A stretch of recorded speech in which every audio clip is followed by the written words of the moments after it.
travailleur non salarié n'est pas facile à joindre et parfois il est impossible de convenir d'un rendez-vous physique.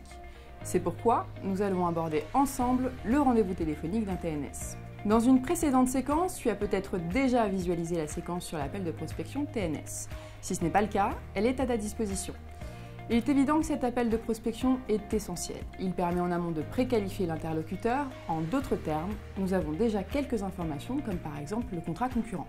Ces informations vont nous permettre d'orienter notre rendez-vous téléphonique et c'est une chance. Après l'appel de prospection, voici venue l'heure du rendez-vous téléphonique. J'ai préparé mon rendez-vous, je me suis renseignée sur les préoccupations de mon interlocuteur grâce aux prospectives sectorielles. J'ai fait un tour sur Google, LinkedIn ou la base Sirène pour en savoir plus. J'ai également les connaissances nécessaires sur les contrats concurrents qui me permettent de traiter les futures objections. Me voilà fin prête à passer mon appel. Premier impératif, le TNS n'a que très peu de temps, en général une quinzaine de minutes.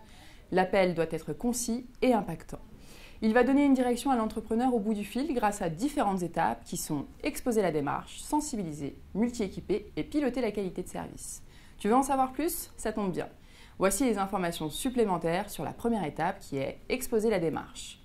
Pourquoi exposer la démarche auprès des entrepreneurs? Comment? J'expose la démarche tout d'abord pour donner un cadre à cet appel. Cadre qui est encore plus important vu le peu de temps disponible. Comment? Comme l'appel de prospection, je vais me présenter. Je vais ensuite poser le cadre en annonçant l'objectif qui est de sensibiliser, protéger au mieux en apportant des solutions à ses préoccupations. Et enfin, poser la question d'implication, une question qui interpelle, qui suscite l'intérêt. Tout cela te paraît vague? Alors voici la mise en pratique instantanée. Bonjour, je suis Carolina da Silva, votre conseiller La Mutuelle Générale, spécialisée dans la protection santé et prévoyance des entrepreneurs de votre métier, les infirmiers. Mon appel a pour objectif de vous sensibiliser au sujet de la réforme du RSI, de ses limites et des solutions existantes pour mieux vous protéger, vous et vos proches. J'imagine que vous avez déjà connaissance de la fin du RSI. En avez-vous déjà mesuré les impacts? Dans cet exemple, chaque question amène une réponse. Il est important que cet infirmier partage ses connaissances du RSI et ses impacts. Il est important aussi que tu apportes les informations nécessaires à ces questions, puisque ton rôle à ses côtés est de bien lui expliquer comment ce contexte l'impacte. Le but, passer à la prochaine étape, sensibiliser. Pourquoi sensibilise-t-on un TNS et comment? Nous avons tous des risques liés à notre environnement de travail. Savais-tu qu'en exerçant un travail sédentaire, tu es soumis à des risques auditifs, des risques visuels, des risques de troubles musculo-squelettiques par exemple? Ton TNS connaît-il tous les risques liés à son activité? Les prospectives sectorielles te permettront d'apporter des précisions ou des informations nouvelles à ton TNS. N'hésite pas à confirmer avec lui sa connaissance sur tous les risques liés à son métier. Dans un deuxième temps, intéressons-nous à ses priorités pour sa couverture santé et prévoyance. Voici la preuve par l'exemple. Saviez-vous, Monsieur Dupont, que les infirmiers sont soumis à de nombreux risques au travail? Le risque infectieux, le risque allergique, le risque chimique, le risque radiologique notamment font partie de votre quotidien. Aviez-vous connaissance de ces risques liés à votre métier? Quel aspect de votre couverture actuelle désirez-vous améliorer en priorité?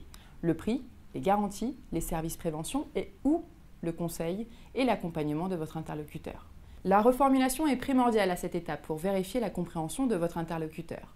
Nous avons sensibilisé notre entrepreneur, compris ses préoccupations et ses priorités. Passons maintenant à l'avant-dernière étape, multi-équiper. Pourquoi et comment multi-équiper un travailleur non salarié? N'oublions pas que le travailleur non salarié n'est pas à l'abri de l'accident ou de la maladie. Il est toutefois moins protégé que les salariés qui dépendent du régime général. Et ce n'est pas tout, puisque le TNS n'a pas de droit au chômage, pas de congés payés, des droits à la retraite plus faibles que pour les salariés, mais aussi un régime d'indemnité journalière moins favorable. C'est là où ton devoir de conseil est essentiel.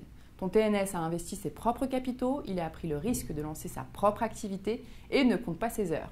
Proposons-lui une protection à la hauteur de son investissement, une solution complète de santé et prévoyance qui lui permet d'affronter sereinement les imprévus. Comment la proposer? Voici un exemple. Monsieur Dupont, nous avons à la Mutuelle Générale, 3e mutuelle santé de France, des solutions spécifiques à ce nouveau contexte réglementaire et je vous propose un accompagnement de proximité pour mieux répondre à vos préoccupations.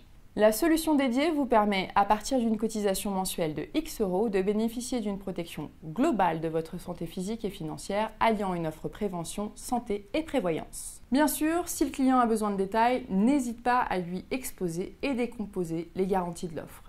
Assure-toi de votre compréhension mutuelle, traite les objections s'il y en a. Toutes les questions de ton futur adhérent sont une possibilité d'apporter ton expertise. Et voilà, cet échange téléphonique nous aura permis d'en savoir plus sur notre TNS, de le sensibiliser et de lui apporter la solution globale pour qu'il aborde son quotidien sereinement. Passons maintenant à la dernière étape, piloter la qualité de service. Piloter la qualité de service ou comment conclure son appel. Cette dernière étape est un résumé condensé de l'objet de l'appel, apporter les meilleurs conseils et solutions à notre TNS en instaurant dès maintenant une relation de proximité.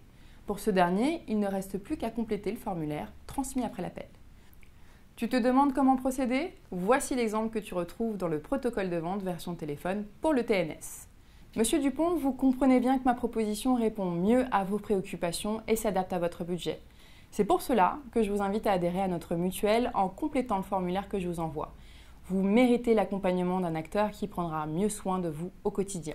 Il ne te reste plus qu'à aborder la recommandation. On sait qu'un avis transmis par un proche a un impact non négligeable. Tu as su apporter écoute, conseil et expertise. D'autres entrepreneurs de son secteur en auraient sûrement besoin. C'est l'occasion d'en parler à ton interlocuteur. Félicitations, tu as regardé cette vidéo jusqu'à sa fin et tu as maintenant toutes les astuces commerciales pour apporter ton expertise aux travailleurs non salariés. Prochaine étape, la mise en pratique.